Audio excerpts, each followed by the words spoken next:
ETF index mutual funds నేర్చుకుని stock మార్కెట్లో రాణించాలనుకుంటున్నారా? వెంటనే ఈ నెంబర్కి కాల్ చేయండి.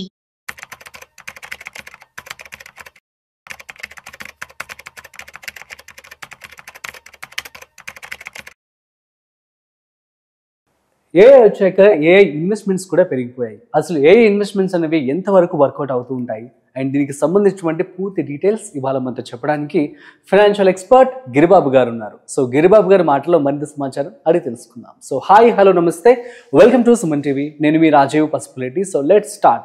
హాయ్ సార్, నమస్తే.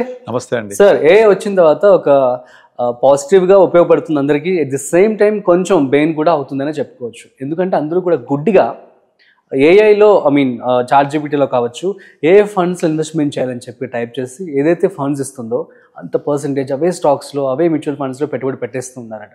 సో దీనివల్ల లాస్ కూడా అయ్యారని చెప్పి కామెంట్స్ కూడా వస్తూ ఉన్నాయి. సో దీన్ని మనం ఎలా చూడొచ్చు, అసలు ఎంతవరకు వర్కౌట్ అవుతుందంటే ఏమంటారు? రీసెంట్గా మనకు నిర్మలా సీతారామన్, ముఖేష్ అంబానీ, తర్వాత నారాయణమూర్తి, సుధామూర్తి వీళ్ళందరూ చేసేసి పెదాలు కది ఏదో మాట్లాడుతుంటారు, వీడియోస్ పెట్టేసి మీరందరికీ ఇండియన్స్ అందరికీ మేము ఇచ్చే ఒక సువర్ణ అవకాశం, 21,000 కట్టండి, మీకు 3 లక్షల రూపాయలు డిపాజిట్ అవుతుంది, ఇదంతా మేము మీకు ఇవ్వాలి, ఇండియన్స్కి ఇవ్వాలని చేస్తున్నామని చెప్పేసి అందరూ కొన్ని వీడియోస్ సర్క్యులేట్ అవుతున్నాయి సోషల్ మీడియాలో. నాకు చాలా మంది ఫార్వర్డ్ చేస్తున్నారు ఇది చేయొచ్చా అని. నిజంగా అది నాకు చూడగానే అదంతా క్లియర్ అర్థమవుతుంటది ఇట్స్ ఫేక్ అని. అవునా? అయినా అవన్నీ కాదు, ఫ్రీగా 21,000 ఇస్తున్నారు అంటే 21,000 కడితే మీకు 3 లక్షలు ఇస్తున్నారు అంటే ఎంతమంది కడతారు చెప్పండి? ఇండియా మొత్తం లైన్లో కడతారు, లైన్ నిలబడి కడతారు. అవునా? అప్పు చేసి మరీ కడతారు లేకపోయినా. అలాంటి 21,000 కడితే 3 లక్షలు సింపుల్. డబ్బులు కట్టండి, ఇక్కడ ఇన్వెస్ట్ చేయండి, లింక్ ద్వారా వెళ్ళండి, 3 లక్షలు తీసుకోండి. పెద్ద రాకెట్ సైన్స్ లేదు కదా ఇందులో, అందరు కడతారు కదా. మరి దీన్ని అసలు వాళ్ళు కనీసం అక్కడ లింక్ చూసి విని ఇది చేయొచ్చా కరెక్ట్ అని నాకు ఫార్వర్డ్ చేస్తూ ఉంటారు. నాకు చాలా కోపం వస్తుంది. కనీసం మీకు అది ఆ మాత్రం అర్థం కావట్లేదా? ఫస్ట్ ఆఫ్ ఆల్ నిజం కాదు అని అర్థమవుతుంది చూడగానే. మనకు నార్మల్ గా ఏదైనా ఒక ప్రభుత్వ పథకం ఉందనుకోండి, ఫర్ ఎగ్జాంపుల్ బతుకమ్మ చీరలు ఉంది, చీరలు పంచి పెడుతున్నారు అంటే ఎంతమంది లైన్ కట్టేస్తారు పోయి కదా? ఉన్నవాళ్ళు అందరూ లైన్ కడుతుంటారు. సో ఇవి చూస్తుంటాం సహజంగా. ఫ్రీ బీస్ అంటే ఎంత ఇదో, అలాంటిది 21,000 మీకు ఫ్రీగా కడితే 3 లక్షల రూపాయలు మేము ఇస్తున్నాము అంటే అది ఎంత ఫేక్ అది. కనుక ఏ ద్వారా మంచి కంటే చెడు కూడా చాలా ఎక్కువ జరుగుతుంది. సో మనం ఇక్కడ ప్రతి దాంట్లో మంచి చెడు ఉన్నట్టుగా దీంట్లో మంచి కూడా తీసుకోవాలి, చెడుని పక్కన పెట్టాలి. ఇదొకటి ప్రాబ్లం. అది అయిపోయిన తర్వాత చాలా మంది ఏం చేస్తారు, నాకు ఒక క్లయింట్ ఫోన్ చేసింది, ఒక అమ్మాయి, ఏజ్ వచ్చేసి ఒక 23-24 ఉంటాయి, మ్యారేజ్ కాలేదు, సాఫ్ట్వేర్ ఎంప్లాయీ, ఆల్రెడీ జాబ్ వచ్చి ఒక 2 years అవుతుంది, శాలరీ ఒక 50,000 ప్లస్ ఆల్రెడీ. తను ఇన్వెస్ట్ చేయాలనుకుని చాట్ జీపీని చెక్ చేసింది, what are the best funds be invested, ఇట్లా ఏదో కొట్టింది. ఒక 4 ఫండ్స్ వచ్చాయి, అది నాకు స్క్రీన్ షాట్ పెట్టింది అనమాట. అందులో percentage of investment, reason for investment అన్ని క్లియర్ రాసున్నాయి. ఓకే, బాగుంది, ఎక్కడదమ్మా మనకి ఇది ఎవరు ఇచ్చారని అడిగాను నేను. చాట్ జీపీటీ అంది. అది ఏ చాట్ జీపీటీ దాని స్క్రీన్ షాట్ పెట్టింది నాకు, దాని టూల్ ఏది చూద్దామని చెప్పేసి పెట్టింది. పెట్టగానే చూశాను, బాగుంది, your done a great job, అయితే పని చేయి, నువ్వేం చేయంటే సేమ్ చాట్ జీపీటీ నువ్వు what are the best funds in 2016, what are the best funds in 2018, what are the best funds in 2020, what are the best funds in 2022. ఈ years కి relevance ఏంటంటే 2016 లో డిమానిటైజేషన్ బాగా పడింది, 22లో 18 లో కార్పొరేట్ రేట్ కట్ వల్ల market volatility చాలా అయింది, స్మాల్ క్యాప్స్ ఫియాస్కో చూసాం 18 లో. బడ్జెట్ లో మనకు ఇది ఇవన్నీ కూడా ఎల్టీసీజీ ఇంట్రొడ్యూస్ చేయడంతో బాగా పడింది, స్మాల్ అండ్ మిడ్ క్యాప్ విపరీతంగా క్రాప్స్ 18 లో. అదొక ఇయర్ తీసుకున్నాను. 2020లో Covid, 22 Russia Ukraine war trigger అయిన తర్వాత ఈ 4 years లో నువ్వు మెన్షన్ చేసి బెస్ట్ ఫండ్స్ ఏంటో అడుగు, నీకు ఏం చెప్తుందో రిజల్ట్ నాకు చెప్పు అని అడిగాను. విత్ ఇన్ 5 minutes లో మొత్తం best funds in 16, best funds in 18, best funds in 2020, best funds in 22, best funds today, ఇవన్నీ లిస్ట్ నాకు ఇచ్చేసింది. నేను చెప్పాను ఇందులో కామన్ ఫండ్స్ తీయన్నాను, ఒక్కటి కామన్ లేదు. అవునా? ఒక్కటి కామన్ లేదు. మీరు కావాలంటే చాట్ జీపీటీ ఇస్ అవైలబుల్, ఎవరైనా ట్రై చేసేది. సో నార్మల్ గా తను ఈ 4 ఫండ్స్ పెట్టొచ్చు నాకు ఏవైతే పెట్టిందో అవి టుడే ఈ రోజు అడ్వైస్ చేస్తుంది చాట్ జీపీటీ. కానీ 2016లో కూడా ఉన్నాయి, ఇవి 18లో ఉన్నాయి, ఇవన్నీ మోర్ దెన్ 10 years వింటేజ్ ఉన్న ఫండ్స్. 20లో ఉన్నాయి, 22లో ఉన్నాయి, ఇవాళ కూడా ఉన్నాయి. ఇవి ఇప్పుడు ఇచ్చింది అంటే 16లో ఉన్న అడ్వైజ్ 18లోకి వచ్చేప్పుడు మారిపోయింది, 18లో ఉన్న అడ్వైజ్ ఇప్పుడు మారిపోయింది 2020లో, 2020 అడ్వైజ్ 22లో మారిపోయింది. అంటే ఇట్లా ఆ అడ్వైజ్ మారిపోతుంటే మీరు కూడా ఫండ్స్ మారుస్తూ ఉంటారా? మారలేదు కదా. అంటే నథింగ్ బట్ ఏం లేదు, chasing the returns. Chasing the returns అంటే ఏ రిటర్న్స్ ఎక్కువ వస్తే దాన్ని చేజ్ చేస్తూ ఉంటాం. మీకు రిటర్న్స్ వస్తాయా? మీరు ఎప్పుడు ఇన్వెస్ట్ చేస్తున్నారు? ఆ ఫండ్ యొక్క పర్ఫార్మెన్స్ అంతా అయిపోయిన తర్వాత నేను ఒక వీడియో కూడా చెప్పాను లాస్ట్ టైం, మీకు US లో ఒక ఫండ్ విత్ ఇన్ 3 years లో 400% పెరిగింది 3 years లో. ఇప్పటి వరకు చరిత్రలో ప్రపంచంలో ఏ ఫండ్ కూడా 3 years లో 400% చేయడం ఏది లేదు. That is the only fund. Surprisingly that is the only fund. ఇంకో రికార్డు కూడా క్రియేట్ చేసింది. హైయెస్ట్ ఇన్వెస్టర్స్ నష్టపోయిన ఫండ్ కూడా అదే. హైయెస్ట్ రిటర్న్స్ ఇచ్చింది. ఎట్లా నష్టపోతున్నారు అడగొచ్చు మీరు. ఎక్కువ మంది ఏం చేశారంటే ఆ రిటర్న్స్ వచ్చిన తర్వాత, అంటే 3 years లో 400% వచ్చిన తర్వాత చూసి ఆ రిటర్న్స్ వచ్చిన తర్వాత పైన పీక్ ఆఫ్ ద సైకిల్లో ఎంటర్ అయ్యారు వాళ్ళు. సో అప్పుడు ఏమైంది, ఫండ్ పడుద్ది కదా, అందరు నష్టపోయి పడిపోతుంది, పెరగట్లేదని మొత్తం పైన ఎంటర్ అయ్యి కింద ఎగ్జిట్ అయిపోయారు. ఎక్కడ ఎంటర్ అవ్వాలి మనము? ఫండ్ పెరగక ముందు. ఎప్పుడు ఎగ్జిట్ అవ్వాలి? పెరిగిన తర్వాత. రివర్స్, పెరిగిన తర్వాత బాగా పెరిగింది అని చూసి ఎంటర్ అవ్వడం, అరే నాకు రిటర్న్స్ రావట్లేదు పడిపోతుందని ఎగ్జిట్ అవ్వడం. ఇది కూడా అంతే సేమ్ అలాంటిదే. ఇంకొకటి, ఇప్పుడు ChatGPTకి మీ రిక్వైర్మెంట్ ఏంటి, మీ నీడ్ ఏంటి, మీ గోల్ ఏంటి, మీ రిస్క్ అపటైట్ ఏంటి, మీ ఏజ్ ఫ్యాక్టర్ ఏంటి, ఇన్కమ్ లెవెల్ ఏంటి, డబ్బులు ఎప్పుడు కావాలి తెలుసా దానికి? తెలియదు కదా.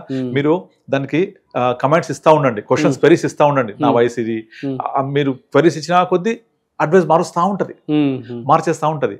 మీరు కనుక నాకు రిస్క్ వద్దు, నేను కన్జర్వేటివ్ ఇట్లా మాట్లాడుతుండండి, అది బ్యాలెన్స్ ఫండ్స్ ఇచ్చేస్తూ ఉంటుంది, డెట్ ఫండ్స్ ఇచ్చేస్తూ ఉంటుంది. కానీ మీ వయసు ప్రకారంగా మీకు ఏం కావాలనేది మిమ్మల్ని ఎవరు అర్థం చేసుకో, human being can understand you properly. ఇంకో క్లయింట్ కూడా నాకు ఇలాగే పెట్టాడు సేమ్. నేను నా ఏజ్ 50, నాకు ఒక 1 crore డబ్బులు ఉన్నాయి, నాకు మంత్లీ ఇన్కమ్ కావాలి, suggest me best monthly income options. అన్ని డెట్ ఫండ్స్ ఇచ్చేసింది అది. డెట్ ఫండ్స్ 80% డెట్ ఫండ్స్ ఇచ్చేసి ఒక 20% ఒక బ్యాలెన్స్ ఫండ్ ఇచ్చి SWP పెట్టుకోమంది. పెట్టలేదు, నాకు కాల్ చేసి ఇలా పెట్టింది అని. వాటిలో రిటర్న్స్ ఏమి ఉండవు కదా. డెట్ ఫండ్స్ ఇచ్చేది ఇంత పొటెన్షియల్ హార్డ్లీ 6%. నువ్వు 5% 6% పెట్టుకోమంటుంది అది. కానీ అప్పుడు నువ్వు 5% 6% SWP పెట్టుకొని the potential of the fund is 6 to 7% because they are all completed debt. నీ కార్పస్ ఎలా పెరుగుద్ది ఓవర్ పీరియడ్ ఆఫ్ టైం? పోనీ ఇవాళ నువ్వు 6% పెట్టుకుంటే 1 crore మీద 50,000 వస్తుంది. సరిపోదా 50,000 ఆఫ్టర్ 5 years? సరిపోదు కదా. కంపల్సరీ నీకు మళ్ళీ ఇన్కమ్ పెరగాలి అంటే నీ పోర్ట్ఫోలియో కూడా పెరగాలి, రిటర్న్స్ కూడా రావాలి, రిటర్న్స్ పెరగాలి. చాలా పారామీటర్స్ ముడిపడి ఉంటాయి. తర్వాత తనకి అరగంట సేపు చెప్పాను నేను, ఈ ఫండ్స్ ని ఇలా చేయడం ఎలా ఉంటుంది, దీన్ని ఇలా రిఫైన్ చేయొచ్చు అని. Then he was keep checking the ChatGPT. అది మారుస్తా ఉంది అడ్వైస్ అంతా కూడా. మొత్తం కన్ఫ్యూజ్ చేసి పడేసింది. సో అలా కాదు. Human being can only understand other human being కదా. Machine cannot understand what you want exactly. కనుక ఈ ChatGPT ఇన్వెస్ట్మెంట్స్ వీళ్ళంతా ఆ పెన్నీ సేవ్ చేయడం కోసం చేసే పనులు ఇవన్నీ. కనుక ప్రతిదీ కూడా మెషిన్ ద్వారా చేయలేం మనం. Human psychology can only understand by human being. I can understand better, you can understand better. So అప్పుడు మనకి ఏం కావాలి, ఏం తీసుకోవాలి, రిక్వైర్మెంట్ ఏంటి, నీడ్ ఏంటి, ఎప్పుడు మార్కెట్ ఎలా ఉంది, దాన్ని ఎలా మనము రివ్యూ చేసుకోవాలి, పీక్ ఆఫ్ ద సైకిల్లో బయటకు రావాలి. When everyone is buying you come out, when everyone is selling you by. Warren Buffett ఎప్పుడు చెప్పారు మనకు. సో అది చేస్తుందా? చేయదు. సో అందరూ ఇన్వెస్ట్ చేసేసి బాగా పెరిగిపోయిన తర్వాత ఫండ్ ని ఇన్వెస్ట్ చేయమంటారు. ఫర్ ఎగ్జాంపుల్ ఇప్పుడు ఈ అమ్మాయి ఇచ్చిన దాంట్లో first fund Parag Parikh flexi cap. ఈ ఫండ్ 10 ఏళ్ల నుంచి కూడా ఉంది. 2016, 18, 20 ఎప్పుడు రికమెండ్ చేయలేదు ఈ ఫండ్, ఇప్పుడు రికమెండ్ చేస్తుంది. కానీ ఆల్రెడీ బై ద టైం ఈ ఫండ్ 1,10,000 కోట్ల AUM అయిపోయింది. దీంట్లో 1,500 కోట్ల SIP బుక్ సైజ్ ఉంది. ఇది ఒక ఫ్లెక్సీ క్యాప్ ఫండ్ యాక్చువల్లీ. కానీ దాని బిహేవియర్ ఫ్లెక్సీ క్యాప్ లాగా ఉండదు. బికాస్ అందులో 77% ఈ రోజు ఈక్విటీ ఉంది. అంతా తీసుకెళ్లి జైంట్ క్యాప్స్ లో పెట్టేశాడు, జైంట్ లార్జ్ క్యాప్స్ లో. అసలు ఫ్లెక్సీ క్యాపే కాదు అది బై నేచర్. కానీ అది flexi cap actually. Behaviour flexi cap లాగా ఉండదు. సో ట్రూ టు లేబుల్ లేదు అది. ఆ లార్జ్ క్యాప్ లో మళ్ళీ జైంట్ స్టాక్స్ ఇక పర్ఫార్మ్ చేస్తాయి. More than large cap, beyond large cap, super large cap అది. కానీ ఫ్లెక్సీ క్యాప్ అది కేటగిరీ. రిటర్న్స్ ఎక్కడ జనరేట్ చేస్తుంది? అయిపోయింది స్టోరీ. కానీ అందరూ అందులో పెడుతున్నారు. ఎందుకంటే లాస్ట్ 10 years పర్ఫార్మెన్స్ 15% ఇచ్చింది, లాస్ట్ 15 years పర్ఫార్మెన్స్ ఎంత ఇచ్చిందని. అదంతా యావరేజ్ అవుట్ రిటర్న్ అది ఇచ్చింది, not it's going to give. So what you can see is only performed returns. You can't see what is going to generate. So they're already into saturation. 1,10,000 కోట్లు churning చేయలేడు, అంత తీసుకెళ్ళి debt లో పెట్టి కూర్చున్నాడు. ఆ రిమైనింగ్ అమౌంట్ కూడా పెద్ద పెద్ద స్టాక్స్, జైంట్ స్టాక్స్ పెట్టేస్తున్నాడు. ఇక్కడ నుంచి అది even double digit return generate చేయడం కష్టమే అది. This everyone knows. Any financial advisor చెప్పగలుగుతారు, ఎనీ ఒక ఎమినెంట్ పర్సన్ చెప్పగలుగుతారు. కానీ ఇన్వెస్టర్స్ కి అర్థం కాదు. They only chase the returns, past performance. Because ChatGPT ఇచ్చింది కదా అది. దానికి ఏం తెలుసు? పర్ఫార్మ్ చేసింది ఇచ్చింది. It is not advising you, it is giving information. So మనం అర్థం చేసుకోవాలి, ఇది ఇన్ఫర్మేషనా లేకపోతే అడ్వైజ్ సో అందుకనే sir. ఆ ఏ టెక్నాలజీ ఇవన్నీ కూడా ఎప్పటికీ వర్కౌట్ కావు అవన్నీ మూడాల ముచ్చట్లాగా ఇవాళ చెప్తాయి, మళ్ళీ 2 years అడిగితే మళ్ళీ కొత్త లిస్ట్ ఇస్తుంది.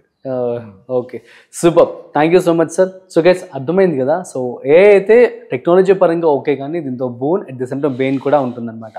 సో మనం చూస్తున్నట్టయితే చాలా మంది కూడా బాధితులు ఉన్నారు. సో ఏఐలో జస్ట్ ఆ టైంకి తగ్గట్లుగా రిజల్ట్స్ అనేవి మీకు ఇవ్వడం జరుగుతుంది. బట్ హ్యూమన్ టచ్తో, హ్యూమన్ ఎమోషన్స్తో మీకు ఏ యొక్క ఫండ్ కావాలన్నది మీకే తెలుస్తుంది. At the same time as a హ్యూమన్గా ఎవరైతే ఫినాన్షియల్ ఎక్స్పర్ట్స్ ఉన్నారో వాళ్ళకి కనుక మీరు చెప్పినట్లయితే సో దట్ మీకు ఒక క్లారిటీ వచ్చే అవకాశం అయితే ఉంటుంది. కాబట్టి మీరు గుడ్డిగా ఏం నమ్మి పెట్టుబడి అయితే పెట్టుకోమాకండి. Okay, please study before you invest. That's it. So మరొక ఇంట్రెస్టింగ్ కాంటెంట్తో మళ్ళీ కలుద్దాం.